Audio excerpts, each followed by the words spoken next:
Bonjour, bonsoir, dear friends, and welcome to JCB Live Happy Hour.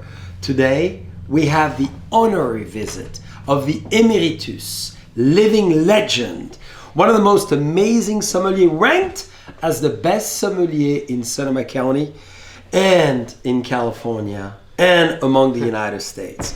His pedigree is wide. He's been on every TV channel you can imagine, from CBS, ABC, CNN, even Fox News, because of wine.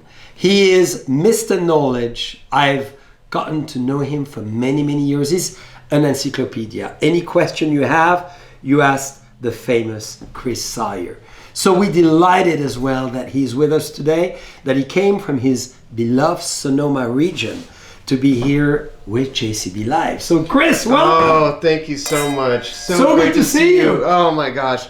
You know, what a pleasure to be here, coming over to Napa Valley once again, where I call my home away from home in Sonoma County. We're very close. You know, for you and I, we've been great pals for 20 plus years. 20 years! And, you know, I got to even meet him when he came over, and he didn't own any wineries. He just came over because of his love and passion for great California wines. So it's a real charm to be here with you today. And dear friends, I had to learn so much thanks to Chris. He is Mr. Appellation of Sonoma.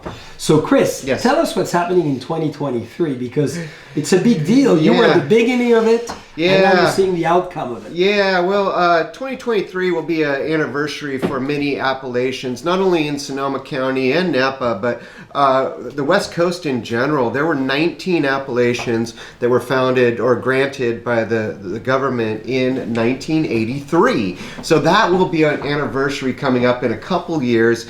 And that's why I was super excited to talk about some of these wines today, and why I kind of, you and me kind of custom picked these, just because there's some good things to talk about here. And about this year as well, we've got a lot to talk about today. Well, and look, 1983, Mrs. DeLoach was on the board to really create that Russian River appellation. That is correct. So, and this is where we met. Yes, exactly. So in 2003, when Jean-Charles purchased, and the family purchased, this amazing winery called DeLoach.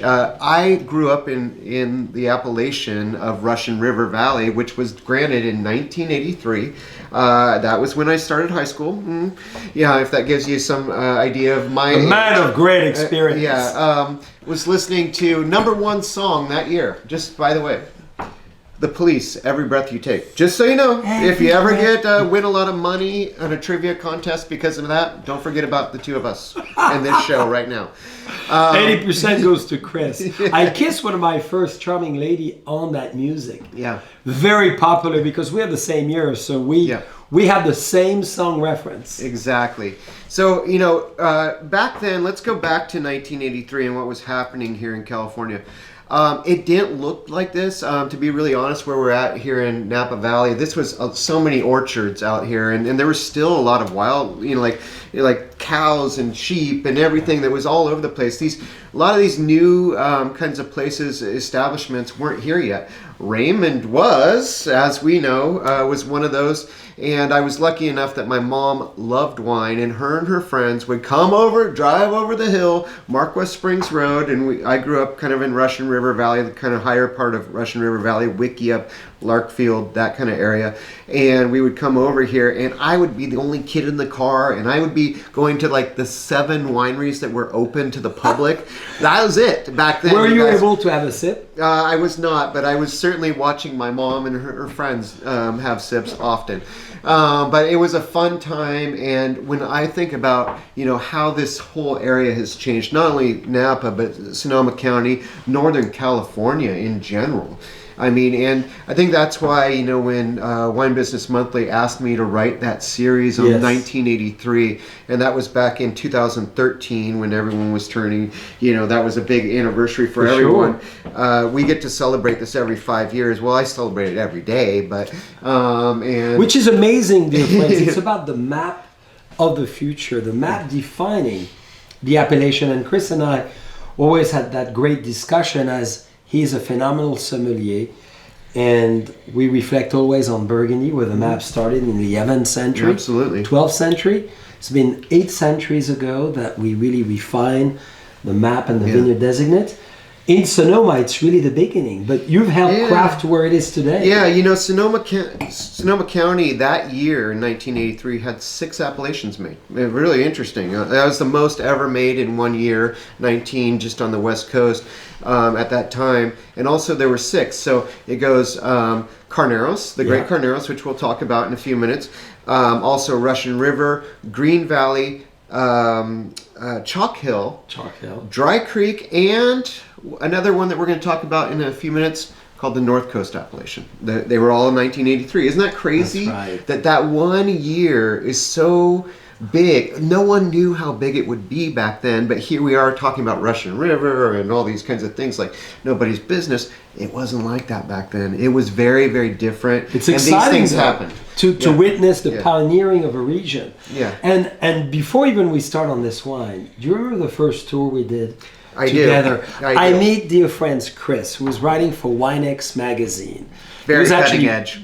running the magazine, which was all about, that younger generation getting into wine. And then he says, Jean-Charles, those wines make me think of great candies. What about if we do a whole tasting around candies? And what happened? Well, we did jelly beans and these pairings way back then in the mid 90s and into the late 90s when we really started becoming really good friends. And you're bringing the Boisset wines over to the United States. That's right. And he was over here a little bit more than he was in the past, and he started looking at some properties too. So this was all kind of going down on the side. But we had so much fun doing these kinds of things at these what we would call wine raves, and this was very fashionable back then. And if you guys look up WineX magazine, you will find some very, very interesting things about this magazine. Jason Priestley, if you ever saw 90120, that was one of our owners. And all these things that we were doing back then with Tori Amos on the cover or Moby or whoever it wasn't just about a bottle of wine. It was about, entertainers and, great musicians. We need it back, in fact. It fits so well. There's never been anything done like it. You're going to restart it again now. We might just do that. Can we have a toast to this? Indeed. Now you are on film. Uh-huh. He committed to it. Yeah. Got it. We'll call Jason Priestley because we know him well. He loves wine. Actually, I do know who owns it, and it's in Texas, and they are putting it out there, so you can look up WineX magazine. But it's getting them to do those kinds of wine raves again. That would be fun. We're not going to do it anytime in the next few months because of our situation right now. Yeah. But just being here with you and telling these kinds of fun stories that not many people know about, especially how you and I met. Well, over before jelly we beans. get there, so Things. explain how we were doing the jelly beans, because I think that was over a few wines I did not know so well, including the Zinfandel. Yeah, I mean, when you get into licorice and these kinds of flavors, we can talk about it, you can think about it, but sometimes putting it in your mouth is a really good idea to get that kind of example. Talking about the mouth. Yeah. So, here we've got a great Chardonnay to begin with. It smells like apples, smells like pears. It smells really good. Like pears or Paris? Because I know you like to go to Paris too. Or both. Pears in Paris. But now, Chris has an amazing history. Sommelier with the Getty family in San Francisco. And then some unusual encounters. Yeah. Well, you're going to tell us about this. Also, I worked with John Lasseter for 20 years. I know you're a great friend of John's as well, and I've been lucky enough to follow him. If you don't know who he is, founder of with Pixar and how he started that company with Steve Jobs and all the great things and the great movies, Cars, Toy Story, WALL-E, The Incredibles, all these kinds of things that he has done through the years.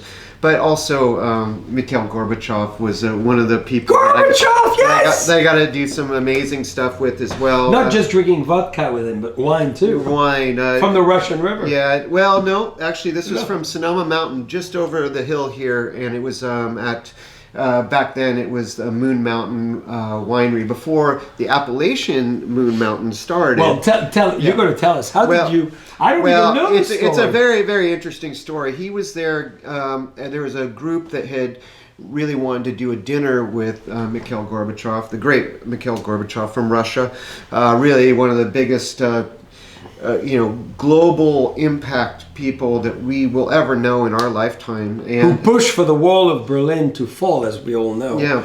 With Mr. Reagan pushing on the back end. And, so back in the 80s. not building walls, but Yeah. taking walls down. So which this is really was the way to this go. was in the late 90s that I got to go to this dinner and be his server at the main table, the sommelier for that head table. And there was a group there. Fantastic dinner, and he was really asking me some very interesting questions about wine. He was very intrigued, and they call me the sommelier to the stars. That's my kind of code name, and it kind of goes back a long ways. How that kind of came about with becoming the first ever sommelier for a film festival in the world, back with the Sonoma International Film Festival, back about 18 years ago, and it was really interesting to have him there asking me all these questions because, I might not know everything about the globe like he does, but I do know a lot about wine, and I'm here to help. And so this was a great thing. So everyone leaves in this party except for him and his security, and one of the security guys comes back up and says, "Oh my gosh, you guys, I just found whiskey down here." And so they all take off downstairs. American whiskey. Leaving me and Mikhail just by ourselves. And it was like, what an amazing So you're thing. having a tete-a-tete with Michael Gorbachev. Yeah, talking about Cabernet Franc and the joys of Cabernet Franc and how it came over to America and how it is the father of Cabernet Sauvignon crossed with Sauvignon Blanc. That's why we call it Cabernet Sauvignon. Is those two things came together, and how its history goes back to, Joan of Arc drinking this wines made with this grape 1,000 years before us. So. Very, very interesting stuff. He was blown away. Gave me a call soon thereafter, and I worked with him on some projects, and it was fantastic. Wow, so exciting. Wonderful time doing that. So he drank wine, not just vodka. Right, correct. Because he was known to have a good elbow. Yeah. Working well, going upwards, right? Yes, exactly. So really great story there. But, it doesn't matter if it's just someone that's getting to know wine or a great, a world figure like that. I treat them all the same. That's right. Wine, there are things about wines that people will fall in love with. It's finding the right kinds of connections there between them and the wines. And if I'm not, I'm glad to be there for them. Yeah. Well, and another family, as we're drinking this marvelous estate DeLoach, Indeed. That is very local. Mm-hmm. Big oil magnate, the Getty family. You were for 8 years. Yeah, I worked for 8 years. I remember, there's a lot of great things that we did. I will say this about Gordon and Getty. The best philanthropists I will ever know. I mean, it was every week. There were 3 things a week that we were doing, raising money for great, if it's keeping the opera going in San Francisco or great environmental concern agencies or political figures or whoever it was raising money. They were doing it, and they were giving up their house often for this. And there were certain things, of private things. We had the world's first cellos, 3 of them, and they were worth, I believe, $33 million, these 3 instruments. And to hear them played there, and I mean, the security was crazy that night. I mean, because these are the most expensive, 3 of the most expensive musical instruments in the world. Jacket. They were amazing. So, you have all these kinds of interesting stories, but, I think that was really his love for music, Gordon, and there's a whole documentary on Gordon Getty's love for music, if you can find it. And love of wine, obviously. Yeah. He's invested in wine. Yeah, but he has such a great, such an amazing cellar that I got to work with too, and Chef Jennifer was from Chez Panisse, and then so her and I had to taste things together to make sure that they were right, that there was no, poisons in these things. No, not like the Kings, but they were all good wines. But really going back through Haut-Brions and things, and just having tastes like from the 50s Haut-Brion Blancs, and things like that you would never taste. And, probably another good one too is Robert Parker's 20-year anniversary of the Wine Advocate that we did and we hosted. And to be really honest, he brought his top 100 wines, 10 top 100 wines and that were 100 points. And it was an amazing luncheon. And I will still say that people ask me what my favorite wine in the world has been. And I got to say the Grange, 76 Grange. Really? Yeah, because, you know, for the other wines that were there on that table, that 76 Grange still tasted young. And it was the oldest wine. And so there's just something about that So electricity. what makes an amazing wine like this so memorable to you? I think it's just how it stays in you, and how, especially with some age on it. And you and I talk about aging wines a lot, and I hope you guys are, you know, that's why we buy multitudes of wines. Like, there's wines that are really meant to drink young, and there's ones that really have that longevity written all over them. And I feel like this is a great example of especially that wine. You know, another one right here from Napa Valley, obviously, is the Stag Sleep Wine Cellars wine that won, won the Paris tasting, the Judgment of Paris, the famous 1976 tasting. We did the Flavor Napa Valley, where I was the wine coordinator for that for 3 years, and that was a great thrill, and you were part of that as well. But, you know, one year this was 4 years ago, because that was the anniversary, the 40-year anniversary of the Paris tasting. And we did a seminar with me and Chateau Montelena and Stag Sleep Wine Cellars winemakers, and it was the three of us.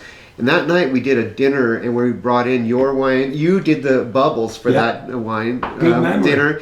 And then we did. You always need bubbles. Yeah, yeah. And then we had all the other ones that were, you know, Clos de Val and all these other producers that were part of that. But the winemaker from Stag Sleep Wine Cellar said, "Chris, I don't care what you got in that glass right now. Dump it out, because this man brought a bottle of the original wine to the table, and I tasted it. It was still young."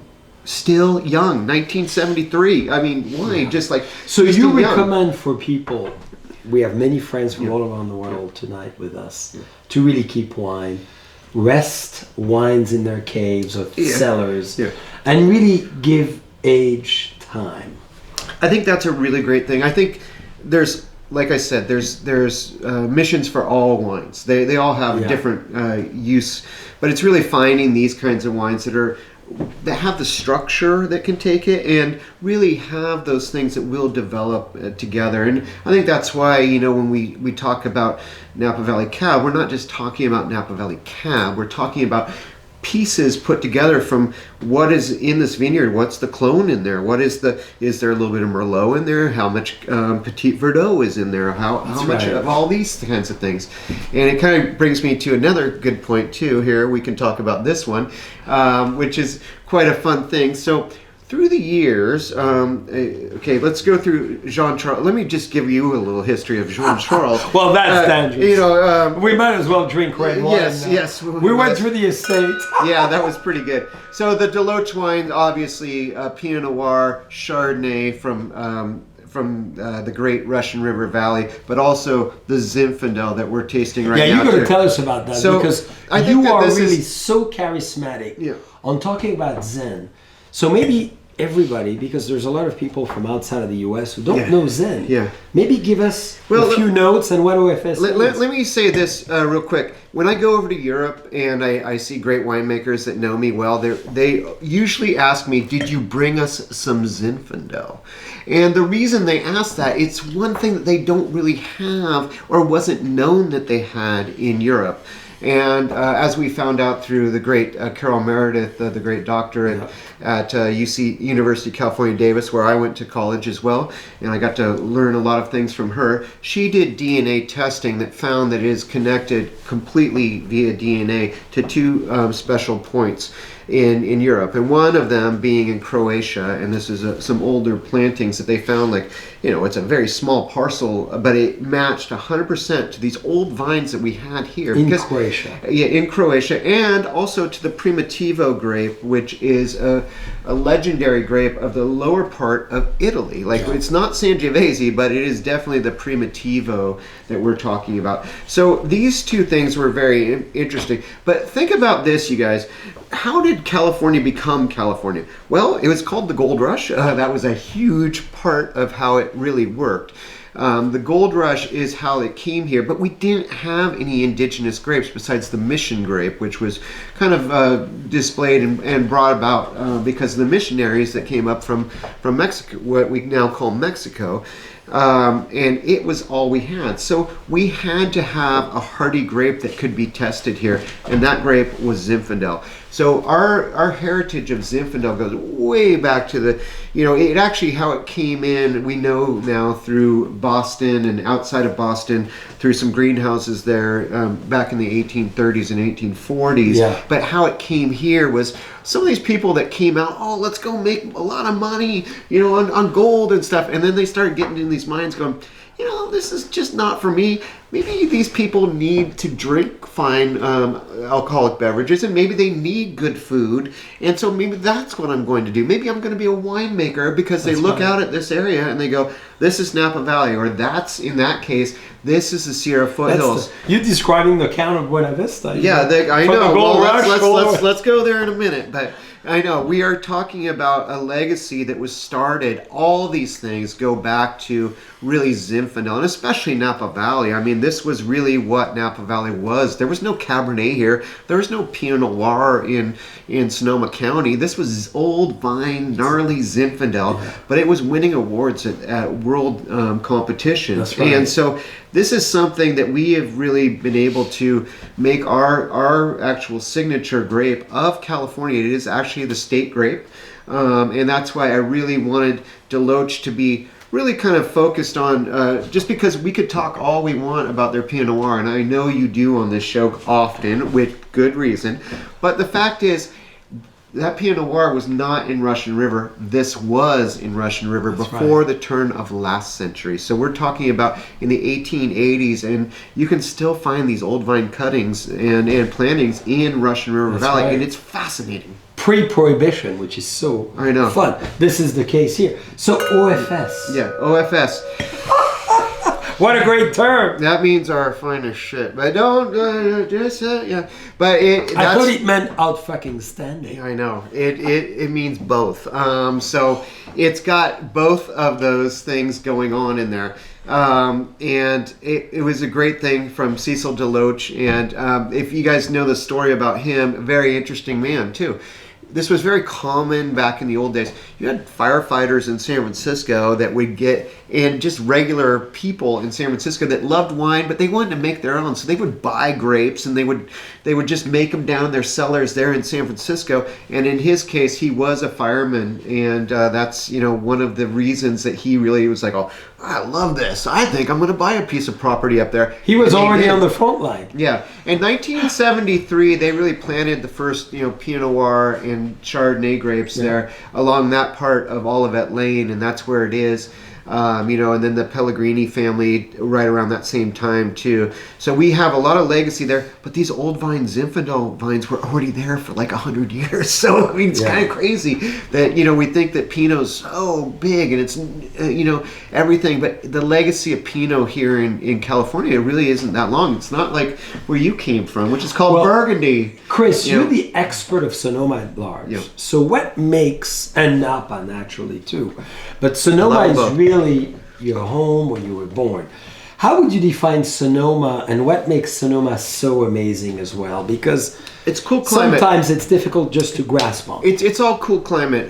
We have so many subzones in Sonoma County. I mean, even in Russian River, there are so many subzones. Like there's the Laguna area, and then there's the Middle Range, and then there's all these kinds of areas.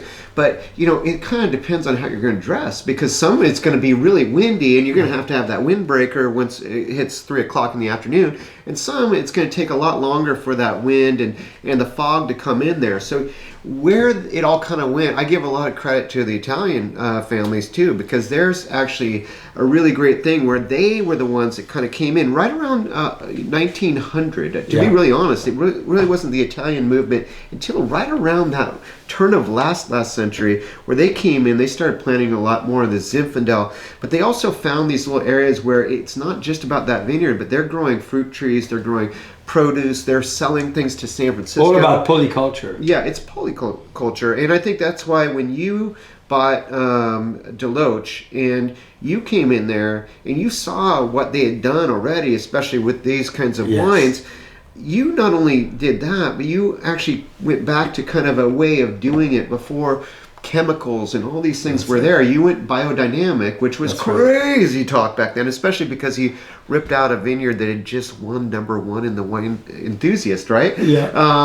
Or you know what? Both Wine Enthusiast and Wine Spectator. Yeah, and so, you know, I just loved you wanted to preserve that land. That's right. And I feel like that really is a big difference. You know, as a kid coming over here to Napa Valley, there was tons of fruit trees, and there were prunes, and there were pears, and there were a lot of walnuts, and all of these things. They're not here anymore. We do have them around us. They're like Lake County and places like that. But I think that in Sonoma County, you do find that biodiversity, especially of, you know, I always say you could take give me an X-Acto knife and let me cut Sonoma County out from the map and shove us out in the ocean. We'll be fine. Don't worry about us. I mean, we got cows, we got sheep, we got pigs, we got tons of cheeses, we got breads, you know, we got tons of wine, we got everything. Yeah. Plus, it would give us twice the amount of coastline, and that'd be pretty cool.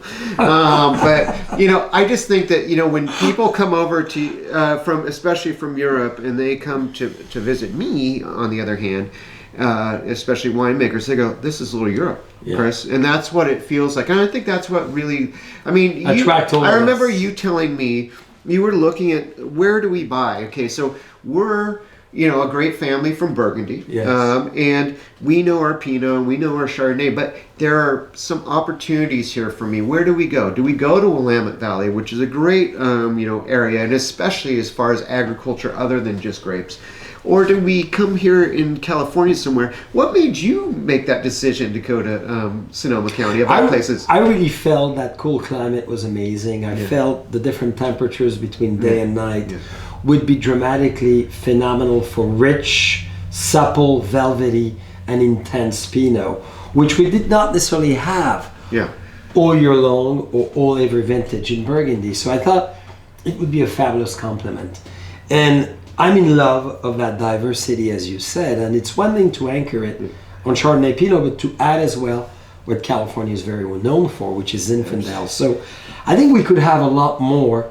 I still feel the same today than Oregon, and I really feel the Russian River, for me, is the place for phenomenal Chardonnays and Pinot. Well, no other places in America. And getting back to that too, I mean, really, Russian River is really, if you look at the great Pinot Noir growing regions of the West Coast, it's the one area where you're going to find Zinfandel too. It was already proven that you could grow. We didn't have the Pinot back then, but what we do have is consistent warm temperature, cool afternoons, and just this kind of nice fogginess at night, especially when we need it the most. And I think it's a little bit more consistent. But when you have great vintages in Oregon, they're on the top of the world. But ours is just super consistent, and we can do some diverse things here too. And I think that I love both. I love Willamette Valley. Give me Willamette Valley anytime, but I love Anderson Valley, or go down to Santa Rita Hills, or a Central Coast in general.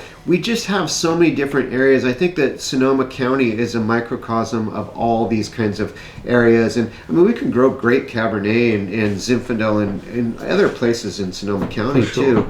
But I think that, you know, it kind of really does go back to a heritage that we were going to talk about, and that is, you know, of course, the Buena Vista. Well, before we go there, what Jelly Belly would you pair it with? See, this is... Tell us! It tastes like, or it even smells like red licorice, but I think it needs a little bit more dark. I think if we could make one out of allspice, just like allspice with a little bit of cloviness, a little bit of licoricey kind of characteristics too, I would love that. If we could create one, and they can be created, by the way, these kinds of flavor profiles, but there's a little chocolatiness to it too, and you know, it's just that dark chocolate, and it's a little bit bitter. And that's why we have this with such great, you know, rack of lamb, but then we can do ribs with it, and especially that kind of sweet and sour sauce, you know, or almost, you know, Korean barbecue, you know, with that kind of zestiness, you know. And I just think that that's really what I think about with Zinfandel. It gives you a lot of abilities to do a lot of different things. I just wrote a great story for the Zinfandel advocates and producers, which I know you support 100%, and so do I. which was done on Mendocino, and some really interesting stuff up on the Mendocino Ridge and the Talmadge Bench that they asked me to write. And Zinfandel, just who knows how much I would be in love with Zinfandel if I didn't taste DeLoach when I was younger. That's right. And I think that pre-prohibition vibes. Yeah, I know. 1880s, 1886, 1889. I know, isn't that amazing? Well, I'm going to let you finish because I know you could finish a glass. Yes. Quite with talent. But Chris, as we go back through your education, you went to UC Davis. Correct. And not many Somms of your level had such an in-depth study. You could have done winemaking. Yeah. And you decided to do sommelier journalism. Well, it's kind of a funny story because I went the other way around, and that is where I started as a writer. Yes.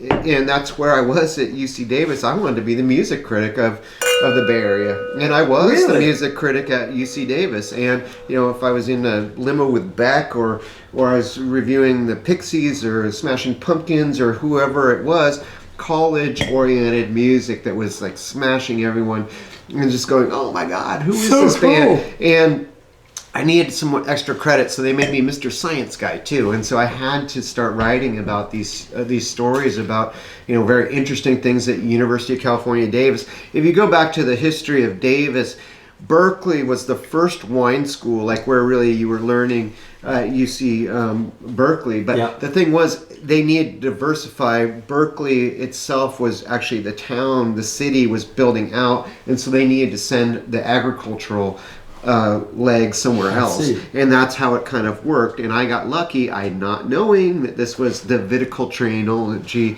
capital of California, that UC Davis was where 80% of the winemakers that we know in Napa and Sonoma and even around the world I go to UC Davis. And so this is how I fell in love with it. I liked wine, and I worked for a great catering company that did all the top places in San Francisco, as well as Buena Vista, and these great dinners that I would do there, and working with Joel Peterson and from Ravenswood and all these kinds of things, and Hansel, and how I got to be with Mikhail Gorbachev because of that relationship, because I was very well known for my service. Wine takes you everywhere. Yeah. But now, if you had to define this wine with music, would it be the Smashing Pumpkin? Who would that be? No, because I think you're a music encyclopedia as well. Yeah, well, I might go a little White Stripes on this one because, to be really honest, if you guys saw Saturday Night Live recently, he was smashingly good. And if to be really honest, for my bachelor party, I actually had friends take me to the White Stripes thing, and I just think it's so rich and deep, and you're just you don't even know why you're throwing your hand in the air, but you are, because it's just moving you. And I feel that this is one of those kinds of wines that can move you. It's true. Our hands are in the air. But, so I became the writer first. I started with Wine X magazine, then I went to San Francisco Chronicle, where Michael Bauer was my boss, and started writing for all these other publications like A Wine Business Monthly, Vineyard and Winery Management. Then I started doing stuff for AAA and airline magazines, and now I do so much for Napa Life, and I've done some great stories on you and Diablo magazine, Sommelier Journal, of course, and we're going to talk about that in a minute, because the Sommelier Journal, and especially working with Meredith May for 19 plus years. From when she was Patterson's Beverage Journal, and she was on our show, as you saw last week. Yeah, and she was incredible, of course. Yeah, she's my super friend, and I love her as a friend, and I love her as a great publisher. And she's really, when she says, Chris, we're going to do a story with Jean Charles, can you please do that? And I always go, of course. Because I'm always learning, and you're always learning, and I think that's from really, you. I think that if you get into this industry and you think you know everything, you're just wrong. You will never know enough, because things change, and every vintage is different, and what's trending now is very. But this is amazing, because your path allows many of us who are thinking maybe to change their path of life, their mission, their vision of where they think they can go. You started really from music to journalism, to writing, all the way to wine. And wine became your life. And today you flourish into the world of wine, and the world of wine benefits so much of you and your talent. This is very exciting. Well, you know, I love sharing this with so many people. You know, when I was at the lodge at Sonoma, we got to celebrate the 150-year anniversary of Buena Vista Winery, which is the oldest in California. You know, and then a mile down the road from you is Gunlock Bunchie, which was a year later. That's so right. 1857 and 1858, right there in Sonoma. I mean, you know, there was obviously an old winery that was the first in the LA area where basically the skyscrapers are. There was actually a lot of wine down there in the old days, you guys.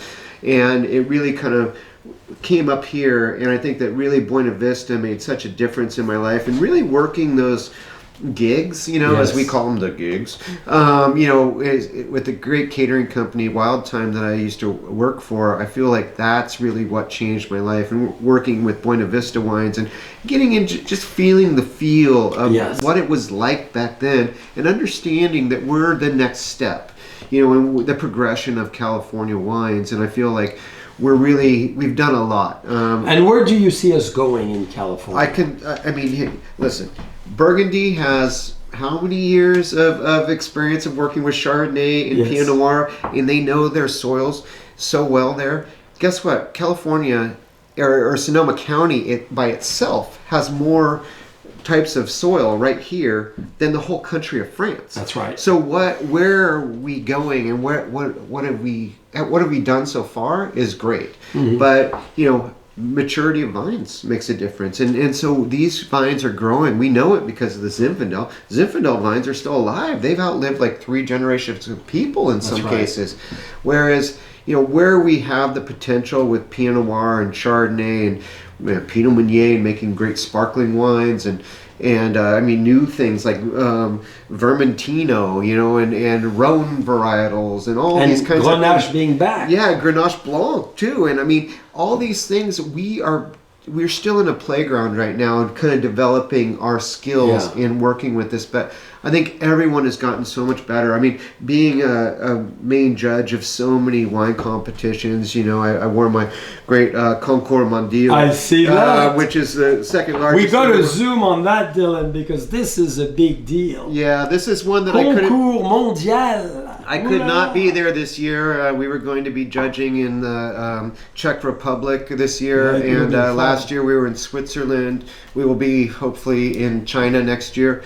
But you know, these are the kinds of things, judging these wines with 350 other judges. There's 11 of us from the United States, but every country is represented, and judging with Russia and Hungary and Portugal and Italy and all these kind of great producers. But you know, bringing my knowledge of American wines, but also my knowledge of great Burgundy and Bordeaux and Italian, you know, varieties as well, and German Rieslings and everything. Just being there and doing it on the fly. It's my knowledge. I'm just sharing it, you know. And I think what that's what we're doing. inspires you, Chris? Because you are a knowledge machine, which I love. And you'll mention all the names from your podcast to your live sessions. The Varietal Show. Don't forget to watch The Varietal Show. That's my new show. But, you know, very cool. I think that, you know, to be really honest, it's just really sharing this. And, I mean, I can't believe I know this much. I mean, to be really honest, you guys, I don't have any idea how I can retain this amount of knowledge, because it's just this love for wine and finding out new things, and really having great friends like you and great chef friends, and actually learning the little tidbits about this and that from great winemakers like Stephanie or Brian who work with you. For sure. And, you know, and just, I think that this is a very interesting time in all of our lives, because we do have opportunities to watch shows like this, which we didn't really have before. And I think this is really moving in a direction like that, even though we don't really have many choices right now, and we want you here in wine country with us as much as possible, but we also want you guys to stick around for a long time. So that's why we have to be cautious, but provide you with these kinds of opportunities to learn about what's going on. So what inspires you is learning. It is. What else 100%. You think yet, Chris, you haven't done that you wish to share, you want to do as well? Well, I think more stuff with spirits, and you know, you and I have done some great stuff with For the sure. JCB The spirits vodkas, line, and you know, but I think that there's other things too, and I mean, it's the travel parts and things about where are the next steps for everyone to go to. I mean, you can come here to Napa Valley in Sonoma County anytime. We want you to, but right now, a little cautious about that. But the fact is, I mean, you've taught me about India, and you know, and going to Burgundy, and the things that you and me have, and other great somms who have really learned with Jean-Charles about Chablis and the region where you grew up, and you know, Bon, you know, and just being able to go through vintages, old and sharing. new territories. Old So and new, for you, absolutely. it's constantly learning. That's Absolutely. what I like.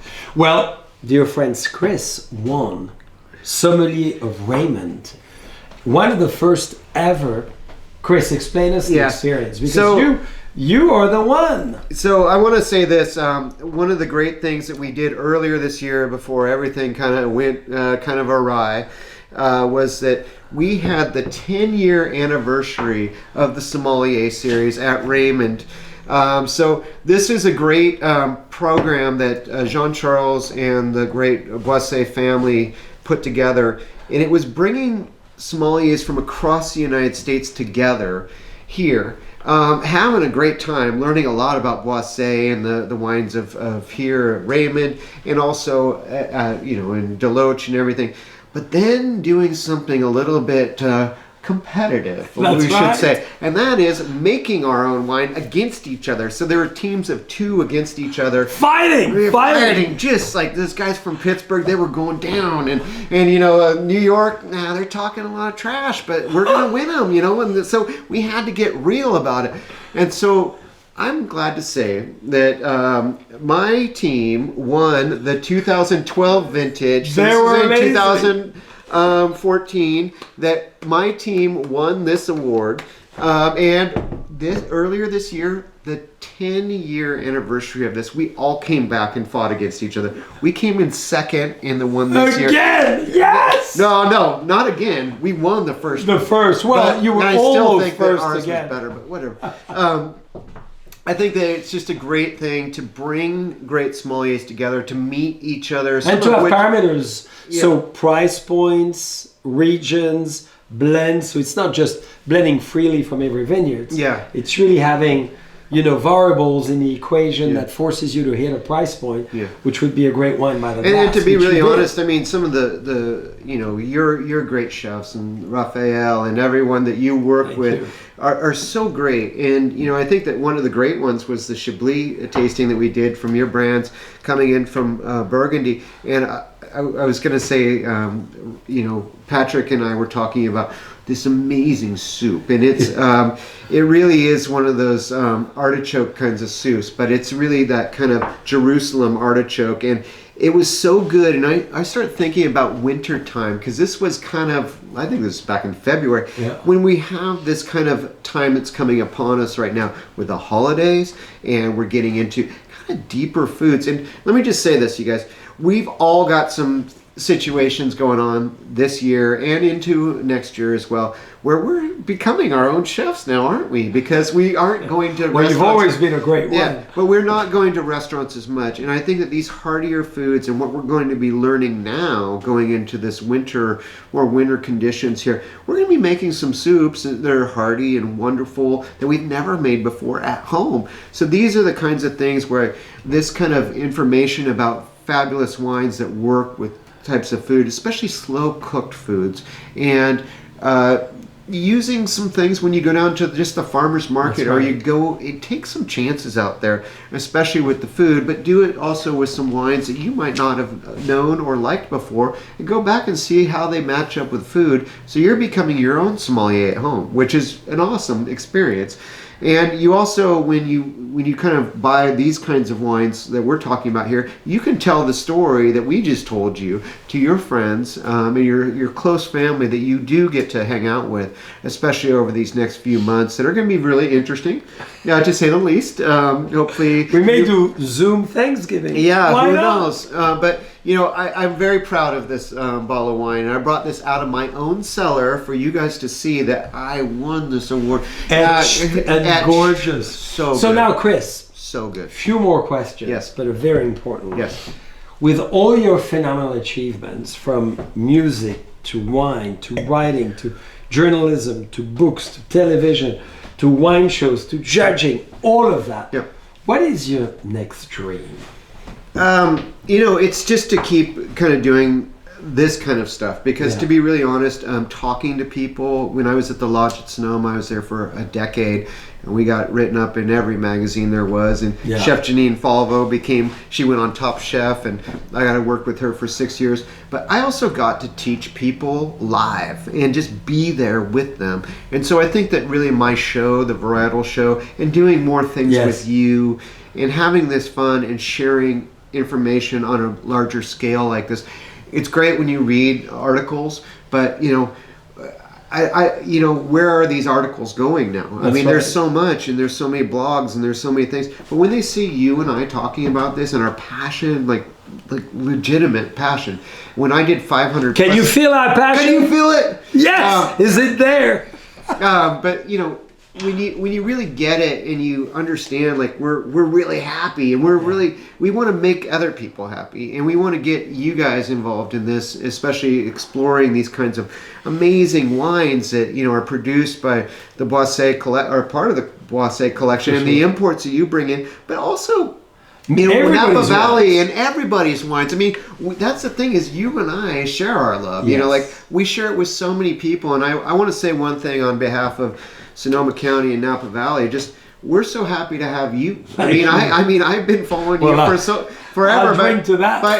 But this energy is real. He does not screw around. He brings it. And to be really honest, we did our great Harvest Fair competition, and you did an amazing thing by hosting us at Buena Vista Winery. This was back in mid-September. This was a competition that we do in Sonoma County. Believe me, this is not easy task anymore, you guys. So we have like little sneeze blockers and plastic things in front of us, and we have to back off from the table when we're done with that, and we dump out our glasses and we put them over there. We got to be, as specific as possible. We cannot screw around with this virus, and we can't be spreaders. There's no way. But we have to keep tasting these wines. And what you did for us, and our little tables where we were spaced away from each other, but we got to taste some amazing food and wine that night. And be together.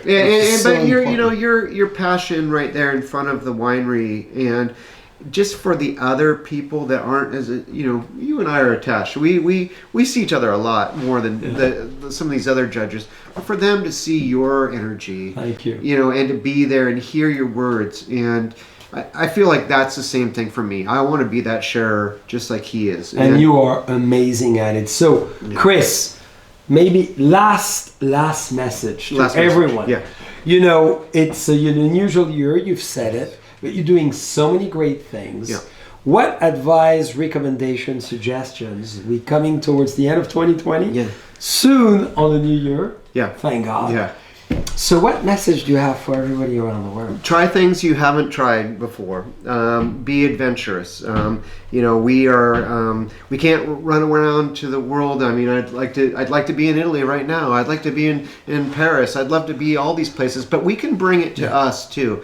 And I think that really exploring what you've always wanted to explore, sometimes when we don't go out to dinner, we pay bills for dinner, really great dinner, but you have that money now to really kind of bring home and try some wines that, just put it into a bottle of wine that you can really enjoy and not be rushed on. And I think that sometimes those are the kinds of things that are really important. Maybe you're not going to finish that whole bottle that night. Maybe it's just you and your wife, or maybe your child is coming up in age, and that 21 just hit, but you want to share some things about why wine meant so much to you. This is a great time to do that. I've got a son that's 11 years old. He'll take a little dollop. Dad, that's a nice rosé, that's a good thing, because when he gets to that age, he'll understand that there are differences between these kinds of varieties and how wine is made in general. And it's not just here in Northern California; it's all over the world. So trying things that you haven't tried, and food types. I mean, my son knowing sushi. I mean, come on, you guys, did you know sushi when you were a kid? I mean, come on, I didn't. And these kinds of things.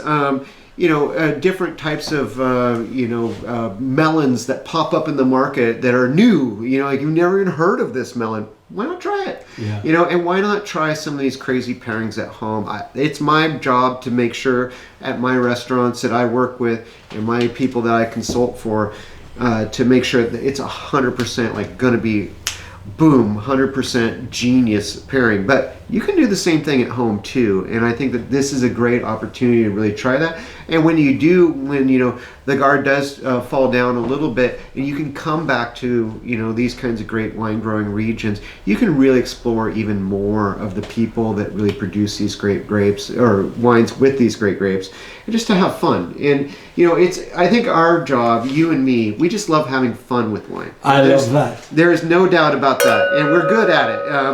And especially together. Dear friends, the sound.